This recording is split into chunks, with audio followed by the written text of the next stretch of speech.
देखो जी, कल हम लोग पढ़ लिए थे डिकम्पोजिशन रिएक्शन, आज क्या पढ़ने जा रहे हैं? Displacement reaction. तो क्या होता है डिस्प्लेसमेंट रिएक्शन? इसको जानने से पहले क्या करेंगे हम लोग? एक एक्टिविटी परफॉर्म करते हैं। क्या क्या एक्टिविटी में दिया हुआ है करने के लिए वो ध्यान दो। देखो क्या करना है, आयरन का 3 नेल्स लेना है, ठीक है। आयरन का जो नेल्स होता है, कांटे देखा है ना जी, 3 आयरन का नेल्स लेना है, उसको क्लीन करना है। कैसे? मतलब रब करके उसको क्लीन करना है। क्यों क्लीनिंग करना है? क्योंकि जो आयरन होता है वह एटमोस्फेयर में जो ऑक्सीजन और वाटर होता है उसके साथ रिएक्शन करके क्या होता है जी, उसमें क्या लग जाता है? रस्टिंग लग जाता है। क्लियर है? जो प्योर आयरन होता है वह कैसा होता है? व्हाइट ग्रे कलर में होता है। क्लियर? इसीलिए उसके ऊपर जो रस्ट लग जाता है उसको क्या करने के लिए, हटाने के लिए उसको क्या करते हैं हम लोग? रब करते हैं। क्लियर? तो बेसिकली हम लोग को क्या करना है, जैसे 3 आयरन का नेल्स लेना है। अगर रस्टिंग हो गया है, अगर बहुत ज्यादा पुराना रस्टिंग हो गया है तो उसको क्या कर देंगे हम लोग? रब कर देंगे सैंड पेपर से। अब क्या दिया हुआ है, take about 10 ml copper sulphate solution. Copper sulphate का सोल्यूशन लेना है in 2 test tube, 2 test tube अलग अलग 2 टेस्ट ट्यूब लेना है, उस पर लेबल लगा देना है ए और बी का। दोनों टेस्ट ट्यूब में क्या होगा? कॉपर सल्फेट का सोल्यूशन होगा। लगभग 10 ml के आसपास हम लोग को लेना है। क्लियर है? अब क्या दिया हुआ है, जो 3 आयरन का नेल्स हम लोग लिए थे उसमें से 2 आयरन का नेल्स को क्या करेंगे, एक थ्रेड के हेल्प से, एक धागा के हेल्प से हम लोग, जो टेस्ट ट्यूब कौन सा है, चाहे बी हो या फिर ए हो, इसमें बी वाला दिया है तो हम लोग टेस्ट ट्यूब बी में क्या करते हैं, हम लोग इमर्ज कर देते हैं। दोनों को क्या कर देंगे, टाई करेंगे, बांध देंगे एक धागा से, और उसको क्या कर देंगे हम लोग, वो जो टेस्ट ट्यूब बी है उसमें क्या कर देंगे, इमर्ज कर देंगे। ठीक है? एंड जो एक आयरन नेल जो बच गया है, 3 लिए थे ना, 2 को क्या कर देना है, सस्पेंड कर देना है, और एक जो बच गया उसको हमको साइड में रख लेना है, क्योंकि हमको कंपेयर करना है। ठीक? अब क्या दिया हुआ है कि आफ्टर 20 मिनट्स के बाद हम लोग को क्या करना है जी, ऑब्जर्व करना है। ठीक है? देखो दिया हुआ है ना, सेटअप ऐसा बना हुआ है। क्या बोला गया, 2 टेस्ट ट्यूब लिए हुए हैं, दोनों पे लेबल लगा दिया ए और बी, दोनों में कॉपर सल्फेट का सॉल्यूशन होगा। 3 आयरन का नेल लिए थे तो 2 आयरन का जो नेल था उसको थ्रेड से उसमें क्या कर देंगे, सस्पेंड कर देंगे, और एक जो आयरन का नेल होगा उसको हम लोग साइड में रख देंगे कंपेयर करने के लिए। ठीक? 20 मिनट्स के बाद, लगभग 20 मिनट के बाद हम लोग को क्या करना है, ऑब्जर्व करना है। मतलब क्या चेंजिंग इसमें होता है, क्या कुछ नया कुछ इसमें होता है, क्या उसमें कोई चेंजिंग होता है, वो हम लोग को क्या करना है, ऑब्जर्व करना है। क्लियर है? सबको समझ में आ गया ना प्रोसीजर क्या करना है? अब क्या दिया हुआ है, ऑब्जर्वेशन। क्या ऑब्जर्व करेंगे हम लोग, जो ब्लू कलर जो किसका था, कॉपर सल्फेट का जो कलर जो ब्लू था वह क्या हो गया, धीरे धीरे करके क्या होने लगता है, फेड होने लगता है, मतलब कि कम होने लगेगा, धीमा होने लगेगा। क्लियर? और कुछ टाइम के बाद वह धीरे धीरे किस कलर में होते जाएगा, लाइट ग्रीन में क्या होते जाएगा, कन्वर्ट हो जाएगा। जो इनिशियली उसका ब्लू सॉल्यूशन लिया गया था कॉपर सल्फेट का, वह ब्लू कलर क्या होगा, धीरे धीरे खत्म होने लगेगा, फेड होने लगेगा, और उसका जो कलर होगा वह किसकी तरफ होते जाएगा, लाइट ग्रीन होते जाएगा। पहला ऑब्जर्वेशन हो गया कलर चेंज, जो कि शो कर रहा है कि केमिकल रिएक्शन यहाँ पे हुआ है। किसके किसके बीच में हुआ होगा, टेस्ट ट्यूब बी में क्या क्या लिया गया था, कॉपर सल्फेट का सॉल्यूशन था और उसमें आयरन था, आयरन का जो नेल सस्पेंड किए थे। क्लियर है? तो उन दोनों के बीच में रिएक्शन हुआ, रिएक्शन के बाद जो सॉल्यूशन मिला अब हमको लाइट ग्रीन मिला। ठीक? जैसे क्या क्या क्या, नहीं नया लेना है, अगर अगर उस पर रस्टिंग हो गया तो उसको रब कर देना है सैंड पेपर से। ठीक है? देखो जी क्या बोला गया, जो कलर है वह कलर सब लोग देख रहा होगा कि पहले कलर क्या था जी, ऐसा था। इसीलिए हम लोग क्या किए थे, एक जो कॉपर सल्फेट का जो सोल्यूशन था उसको भी एक एक्स्ट्रा लिया गया था, 2 टेस्ट ट्यूब लिया गया था ना, एक कंपेरिजन के लिए हम लोग लिए हुए हैं। और दूसरा बी वाला था, पहले ये भी इसी कलर का था, कॉपर सल्फेट का जो कलर होता है वो ब्लू कलर का था, लेकिन वो क्या हो गया, जो कलर है उसका कैसा हो गया, लाइट ग्रीन हो गया, चेंज हो गया। ठीक? इसके बाद ऑब्जर्व क्या करना है,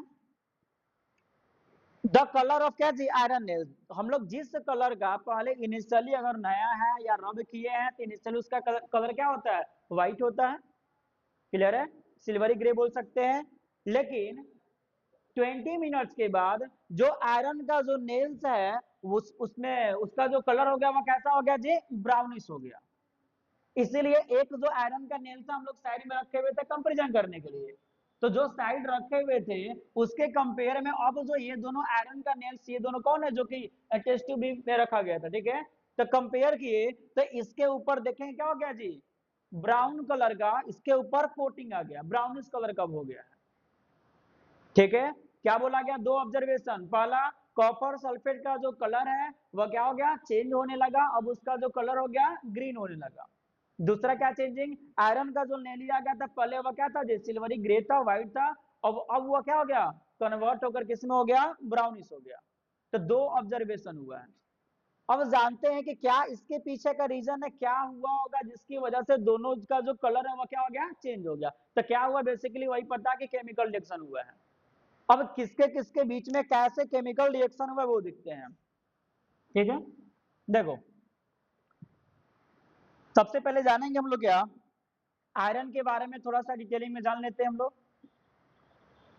आयरन जो होता है वह मोर रिएक्टिव एलिमेंट होता है किसके कंपेयर में, कॉपर से, ठीक है। आयरन जो होता है वह कॉपर से ज्यादा रिएक्टिव होता है, क्लियर। इसीलिए आयरन क्या करता है कि कॉपर सल्फेट के सॉल्यूशन से कॉपर को क्या कर देता है, डिस्प्लेस कर देता है। आयरन कॉपर से ज्यादा स्ट्रॉन्ग रिएक्टिव क्या है जी, एलिमेंट है। इसीलिए वह कॉपर सल्फेट के सॉल्यूशन से कॉपर को क्या कर देगा, डिस्प्लेस कर देगा, हटा देगा, और खुद सल्फेट के साथ जाकर क्या हो जाएगा, कंबाइन हो जाएगा, और कंबाइन होकर कौन सा सॉल्यूशन बना दिया जी, फेरस सल्फेट का सॉल्यूशन बना दिया। समझ में आ रहा है, जैसे यहाँ इक्वेशन दिया हुआ है, समझो, दिख रहा होगा।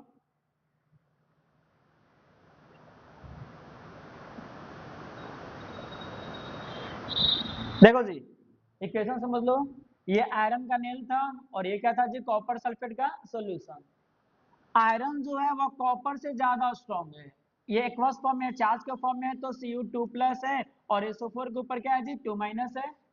तो आयरन जो है वह कॉपर से ज्यादा स्ट्रॉन्ग है, तो ये आयरन क्या करता है कि कॉपर को इसके सॉल्यूशन से क्या कर दिया, हटा दिया, डिस्प्लेस कर दिया, और खुद जाकर के सल्फेट के साथ क्या हो गया, यहाँ पे जाकर के जुड़ गया। कॉपर को उसी के सॉल्यूशन से कॉपर को हटा दिया, ठीक, और खुद जो सल्फेट था उसके साथ जाकर कंबाइन होकर क्या बना दिया जी, फेरस सल्फेट का सॉल्यूशन बना दिया। इसीलिए इसका जो कलर हो गया कैसा हो गया, लाइट ग्रीन हो गया। फेरस सल्फेट का जो कलर होता है वो लाइट ग्रीन होता है। दूसरी चीज, जो आयरन का जो नेल है वो ब्राउनिश क्यों हो गया, तो जो यहां से ये क्या बोलते हैं जी, आयरन सॉल्यूशन में से कॉपर को हटा रहा है ना, तो जब सॉल्यूशन में से कॉपर को हटाएगा तो वह कॉपर जाकर के जो आयरन का नेल लिया गया था उसके ऊपर क्या हो जाएगा, डिपोजिट हो जाता है। जितना कॉपर को सॉल्यूशन में से हटाएगा वो सब कॉपर जाकर के उसके ऊपर जो आयरन का नेल है उसके ऊपर क्या हो जाएगा जी, डिपोजिट हो जाएगा, उसके ऊपर एक पतला कोटिंग बना देगा, जिसकी वजह से उसका कलर कैसा हो जाता है, ब्राउनिश हो जाता है, क्योंकि जो कॉपर होता है उसका कलर कैसा होता है, ब्राउन होता है। क्या समझ में आया, समझ में आया ना जी, कोई दिक्कत, क्या, हाँ, सोल्यूशन ब्राउन नहीं हुआ, सोल्यूशन तो लाइट ग्रीन हो गया है ना।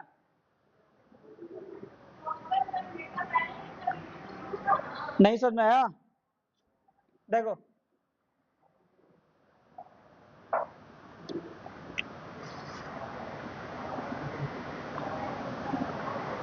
देखो इनिशियली ये कॉपर सल्फेट का सॉल्यूशन था जैसे ये है ना, इसमें क्या है, इस कॉपर सल्फेट के सॉल्यूशन में क्या है, Cu क्या है जी, 2 प्लस है, और SO4 के ऊपर क्या है, 2 माइनस है, ठीक है। आयरन का जब नेल इसमें सस्पेंड किया गया, आयरन का जब नेल इसमें सस्पेंड किया गया, तो आयरन जो होता है वह कॉपर से ज्यादा स्ट्रॉन्ग है, तो आयरन इस कॉपर को यहां से क्या कर देता है, हटा देगा, उसके सॉल्यूशन से कॉपर को हटा देगा, और खुद जाकर के उसके साथ क्या हो जाएगा, कंबाइन हो जाएगा। और कंबाइन होकर क्या बना देगा, FeSO4 नया कंपाउंड बन गया, इसीलिए उसका कलर क्या हो गया, चेंज हो गया। फेरस सल्फेट का जो सॉल्यूशन होता है उसका कलर क्या होता है, लाइट ग्रीन होता है, तो उस कलर का हो गया। ठीक है, समझ में आया। और जो आयरन का नेल था ये ब्राउनिश क्यों हो गया, क्योंकि जितना इस सॉल्यूशन से जितना कॉपर को वो हटाया हुआ है, वह कॉपर जाकर के इस आयरन का जो नेल था उसके ऊपर क्या हो गया, डिपोजिट हो गया। तो कॉपर का जो कलर होता है वो कैसा होता है, ब्राउन होता है, इसीलिए उसका जो ऊपर से क्या दिख रहा है जी, ब्राउनिश कलर का दिख रहा है। क्या समझा गया ना। तो क्या समझे हम लोग कि ये जो आयरन होता है, आयरन क्या होता है जी, कॉपर से ज्यादा स्ट्रॉन्ग, ज्यादा रिएक्टिव एलिमेंट है, इसीलिए आयरन कॉपर सल्फेट के सॉल्यूशन से कॉपर को डिस्प्लेस करता है और एक नया सॉल्यूशन बनाता है, किसका जी, फेरस सल्फेट का। क्लियर, इसीलिए उसका जो कलर है वह किस कलर का हो जाता है, लाइट ग्रीन होता है।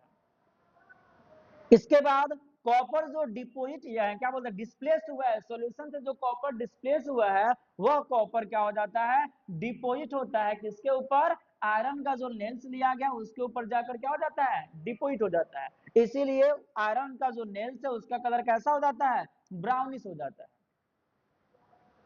ठीक है, दोनों कलर चेंज की मैं सबको समझा गया।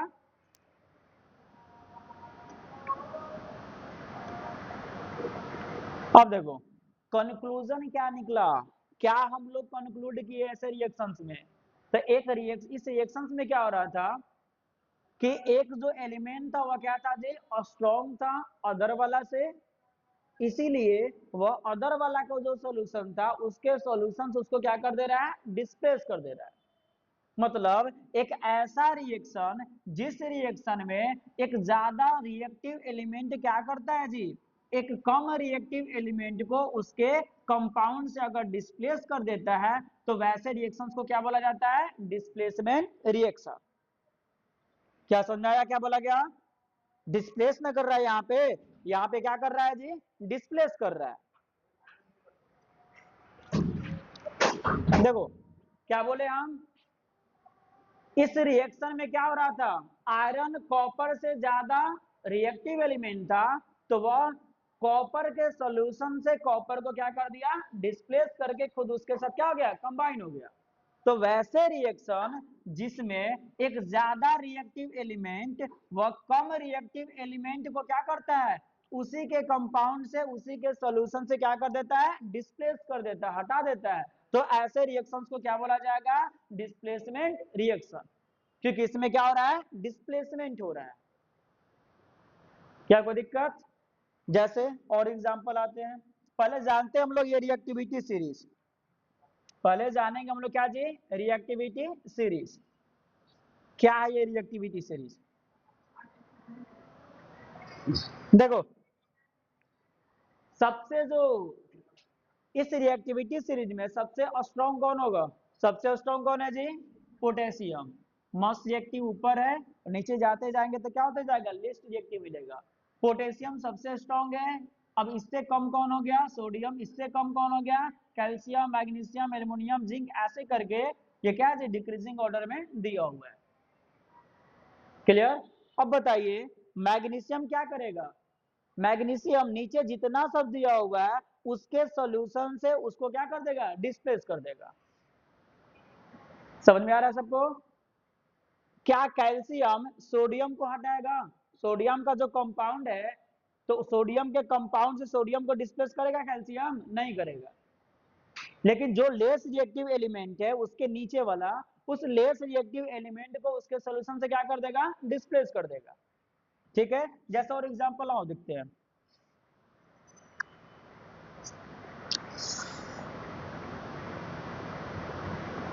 जैसे क्या दिया हुआ है जी, अब दिया हुआ है जिंक वाला दिया हुआ है, zinc plus copper sulphate solution. अब बताइए जो जिंक होता है वह कॉपर से क्या होता है जी, ज्यादा स्ट्रॉन्ग होता है। ये जो रिएक्टिविटी सीरीज है इसमें दिया हुआ है ना, जिंक ऊपर है और कॉपर क्या है जी, नीचे दिया हुआ है। क्लियर।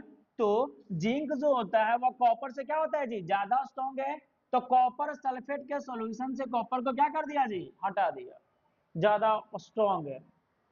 स्ट्रॉन्ग है, इसीलिए उस कमजोर वाला को क्या कर दिया जी, वहां से हटा करके खुद उसके साथ क्या हो गया, जुड़ गया। खुद उसके साथ जुड़कर क्या बना दिया, जिंक सल्फेट बना दिया, और बेचारा जो कॉपर है उसको क्या कर दिया जी, हटा दिया। क्या समझ में आ रहा है जी हर्षित, कोई दिक्कत? जैसे अब अभी तो जो पढ़े हम आयरन वाला, कि आयरन क्या है कि कॉपर से ज्यादा स्ट्रॉन्ग है, तो कॉपर वाला को क्या कर देगा, उसके सॉल्यूशन से डिस्प्लेस करके हटा देगा, और उसके साथ खुद कंबाइन करके फिर सल्फेट बना दिया, और वो क्या हो गया, कॉपर को हटा दिया। इसके बाद नीचे दिया मैग्नीशियम, क्या जी, अब मैग्नीशियम जो है वह कॉपर से क्या है जी, ज्यादा स्ट्रॉन्ग है, ज्यादा हैंडसम है, ये नहीं बोलेंगे जी, मैग्नीशियम कॉपर से ज्यादा हैंडसम है, तो कॉपर को उसको क्या कर दिया, हटा दिया। मतलब हाई क्या बोलते हैं, गोरा रहा होगा, हाई वाला क्या रहा होगा जी, बेचारा काला रहा होगा, क्या, यही ना जी। और ये जो लड़की है पहले इसके साथ थी, फिर ये मैग्नीशियम क्या कर दिया, ज्यादा हैंडसम होने के चलते इसको हटा दिया, ब्लैक वाला को चलो तुम हटो, और जा करके खुद उसके साथ क्या हो गया जी, कंबाइन हो गया। कंबाइन होकर क्या बना दिया, मैग्नीशियम, नहीं जी, देखो जी, और कॉपर को उससे हटा दिया। इसके बाद देखो, ध्यान दो, वैसे जिंक वाला है जी, जिंक वाला जो है आयरन से क्या है जी, ज्यादा स्ट्रॉन्ग है, तो उसको हटा करके अपने क्या कर दिया, उसके साथ कंबाइन हो गया। इसके बाद एल्युमिनियम का दिया हुआ है, किसका दिया हुआ है जी, एल्युमिनियम का दिया हुआ है। एल्युमिनियम भी यहाँ आयरन को क्या कर दिया, डिस्प्लेस कर दिया, क्योंकि एल्युमिनियम आयरन से क्या है जी, बताया जाए, हैंडसम है, सही बोल रही है, हैंडसम है। दोनों में फर्क है ना जी, दोनों में फर्क है, हैंडसम और सुंदर वाला में। देखो जी, अच्छा जो थर्ड वाला जो दिया हुआ है, ध्यान दो, थर्ड वाला जो दिया हुआ है, कॉपर जो है, क्या कॉपर आयरन सल्फेट के सॉल्यूशन से आयरन को डिस्प्लेस करेगा?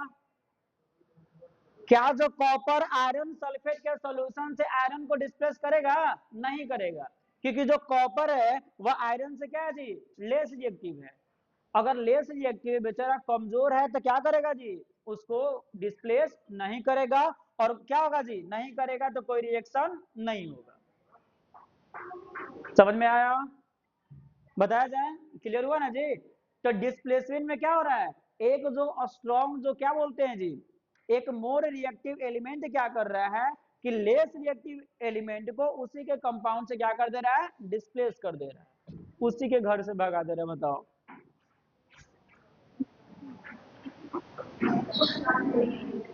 क्या समझ में आ गया यहाँ तक, यहाँ तक सबको समझ में आ गया ना जी। देखो नेक्स्ट, नेक्स्ट आते हैं,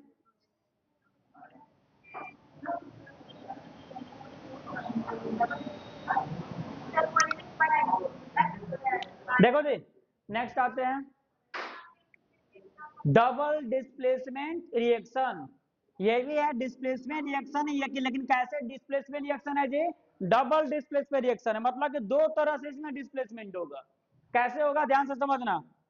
देखो एक्टिविटी करना है, यहाँ पे हम लोग क्या करेंगे, एक लेंगे टेस्ट ट्यूब, उस टेस्ट ट्यूब में क्या डाला हुआ है जी, सोडियम सल्फेट का सोल्यूशन Na2SO4। एक टेस्ट ट्यूब में सोडियम सल्फेट का सोल्यूशन होगा, और दूसरा वाला टेस्ट ट्यूब में क्या होगा जी, बेरियम क्लोराइड का क्या होगा, सोल्यूशन होगा। आपको दो सोल्यूशन लेना है, दो टेस्ट ट्यूब में, क्लियर। सोडियम सल्फेट का होना चाहिए एक, और एक किसका होना चाहिए, बेरियम क्लोराइड का। अब दोनों को क्या करते हैं कि मिक्स कर देते हैं किसी एक में, दोनों को किसी एक में क्या कर देते हैं, मिक्स कर देते हैं। अब मिक्स करने के बाद हम लोग को क्या करना है, ऑब्जर्व करना है कि क्या हो रहा है, क्लियर है। तो जब हम लोग देखेंगे तो क्या होगा जी, क्या होगा बताया जाए, जो, हाँ जब इसको ऑब्जर्व किया जाएगा तो हम लोग क्या देखेंगे कि इसमें एक व्हाइट कलर का क्या बन रहा है जी, इनसॉल्युबल सब्सटेंस बन रहा है। एक नया कलर उसमें दिखेगा। पहले दोनों सोल्यूशन लिया गया था, दोनों को मिक्स कर दिया गया, तो रिएक्शन के बाद क्या हुआ जी, एक व्हाइट प्रेसिपिटेट बन रहा है। प्रेसिपिटेट किसको बोलते हैं, जो इनसॉल्युबल सब्सटेंस बनता है रिएक्शन के दौरान, उसको क्या बोला जाता है, प्रेसिपिटेट बोला जाता है। तो दोनों के बीच में रिएक्शन हुआ और एक व्हाइट प्रेसिपिटेट उसमें क्या हो गया, बन गया। और इसमें एक ऊपर सॉल्यूशन है और नीचे क्या है जी, बॉटम में जो व्हाइट प्रेसिपिटेट था वह क्या हो जाएगा, जाकर के डिपोजिट हो जाएगा। अब बताओ इक्वेशन उसका क्या था, उसका इक्वेशन क्या था, समझना ध्यान से। देखो पहले क्या लिया गया था जी, सोडियम सल्फेट, पहले क्या लिए थे, सोडियम सल्फेट, और इसके बाद बेरियम क्लोराइड, दोनों के बीच में रिएक्शन हुआ और रिएक्शन के बाद क्या बन गया, बेरियम सल्फेट और सोडियम क्लोराइड का जो सोल्यूशन था वो ऊपर क्या हो गया, मिल रहा है तुम लोग को। अब इसमें क्या हुआ होगा ये पहले भी बता दिए हैं कि सोडियम था तो एक्वस फॉर्म में क्या था जी, चार्ज के फॉर्म में था ना, तो Na के ऊपर एक प्लस और SO4 के ऊपर क्या हो गया, 2 माइनस। अब यहाँ Na कितना लिया गया है, 2 लिया गया है, इसलिए यहाँ पे क्या लगा दिया, 2, मतलब Na प्लस कितना है, 2 है। वैसे ही बेरियम क्लोराइड है तो Ba के ऊपर 2 प्लस होता है, Cl के ऊपर एक माइनस होता है, और कितना यहाँ Cl लिया गया है, 2 Cl लिया गया है। क्लियर। अब ये क्या करता है कि चार्ज को क्या करता है जी, एक्सचेंज कर लिया, चार्ज को क्या कर लिया, एक्सचेंज कर लिया। अब ये वाला जो प्लस है वह इसके माइनस के साथ जुड़ गया, और ये वाला जो प्लस है वह किसके साथ जुड़ गया जी, इसके माइनस के साथ जुड़ गया। तो जब चार्ज को एक्सचेंज कर देगा तो अब क्या बना देगा जी, बेरियम सल्फेट बना दिया, और ये दोनों मिलकर क्या बना दिया जी, सोडियम क्लोराइड। यही जो बेरियम सल्फेट एक नया जो कंपाउंड बना हुआ है वो वाटर में क्या होता है, इनसॉल्युबल होता है, इसीलिए वह किस फॉर्म में जी, जाकर के बॉटम में क्या हो गया, प्रेसिपिटेट के फॉर्म में जाकर डिपोजिट हो जा रहा है। तो इनिशियली ये सब चार्ज अपना क्या कर दिया जी, ब्रेक डाउन करता है, और इसके बाद अपने आयंस को क्या करता है, वह आयंस को क्या करता है, एक्सचेंज कर देता है, और एक्सचेंज करने के बाद क्या करता है, नया कंपाउंड बनाता है। क्या कोई दिक्कत, क्या बोला गया, ये अपना चार्ज में क्या हो गया, आयंस में डिसोसिएट हुआ, ये भी आयंस में डिसोसिएट हो गया। अब ये आयंस को एक्सचेंज कर लिया, इसका प्लस इसके माइनस के साथ जुड़ गया, और इसका प्लस इसके माइनस के साथ जाकर कंबाइन होकर के दो नया सब्सटेंस बना दिया। तो यहाँ क्या हो रहा है, आयंस का क्या हो रहा है, एक्सचेंज ना हो रहा है। तो जब आयंस का एक्सचेंज होता है तब इसको बोला जाता है डबल डिस्प्लेसमेंट रिएक्शन। क्या कंक्लूजन हुआ, कंक्लूजन क्या हुआ जी, कि एक ऐसा रिएक्शन जिसमें आयंस क्या करते हैं जी, एक्सचेंज करते हैं, किसके आयन जी, रिएक्टेंट्स के बीच में जो आयंस दिया हुआ है अगर वह एक्सचेंज करता है तो ऐसे रिएक्शंस को क्या बोलते हैं, डबल डिस्प्लेसमेंट रिएक्शन। और एक ऐसा रिएक्शन जो क्या करता है जी, प्रेसिपिटेट को फॉर्म करता है। अगर कोई रिएक्शन प्रेसिपिटेट को फॉर्म करता है तो उसको क्या बोलते हैं, प्रेसिपिटेशन रिएक्शन। तो यहाँ जो रिएक्शन हुआ था सोडियम सल्फेट और बेरियम क्लोराइड में, क्या इस रिएक्शन को हम लोग प्रेसिपिटेशन रिएक्शन बोल सकते हैं ना जी, बोल सकते हैं। और जो इनसॉल्युबल सब्सटेंस यहाँ रिएक्शन के दौरान जो बन रहा था उसको क्या बोलते हैं हम लोग जी, प्रेसिपिटेट बोलते हैं। और याद होगा तुम लोग को एक्टिविटी 1.2, एक्टिविटी 1.2 जिसमें लेड नाइट्रेट लिया गया था और पोटेशियम आयोडाइड लिया गया था, याद है, lead nitrate PbNO3 whole twice plus क्या था जी, पोटेशियम आयोडाइड। जब ये रिएक्शन कर रहा था तो रिएक्शन के बाद क्या बना रहा था, PbI2 येलो कलर का प्रेसिपिटेट, और प्लस में क्या बन रहा था जी, KNO3 potassium nitrate clear solution मिल रहा था, जैसे कि इसमें था, सेम टू सेम। इसी जो इसके पीछे वाला जो एक्टिविटी था ये वाला बिल्कुल वैसी है। तो इसमें भी क्या हुआ था, चार्ज एक्सचेंज किया था, इसका प्लस इसके माइनस के साथ जाकर के कंबाइन हो गया, और इसका जो प्लस है वह इसके माइनस के साथ जाकर क्या हो गया जी, कंबाइन हो गया। क्या कोई दिक्कत, तो इसको भी क्या बोलेंगे हम लोग, जो एक्टिविटी 1.2 है वह भी क्या है, डबल डिस्प्लेसमेंट रिएक्शन, और इसके बाद क्या जी, प्रेसिपिटेशन रिएक्शन का एग्जांपल है। और भी बहुत सारा एग्जांपल दिया हुआ है, और भी बहुत सारा एग्जांपल दिया हुआ है। देखो सिल्वर नाइट्रेट है, सिल्वर क्लोराइड, यहाँ भी चार्ज एक्सचेंज कर गया, इसका प्लस इसके माइनस के साथ, और इसका प्लस इसके माइनस के साथ कंबाइन करके वह क्या कर दिया जी, दो कंपाउंड बनाया। इसमें भी वही हो रहा है जो कि सेकेंड वाला एक्टिविटी था, और इसके बाद क्या जी, इसमें भी हो रहा है, इसमें भी, यानी कि हर केस में क्या हो रहा है, चार्ज एक्सचेंज कर रहा है और प्रेसिपिटेट बन रहा है। समझ में आ गया। कोई दिक्कत? चलो।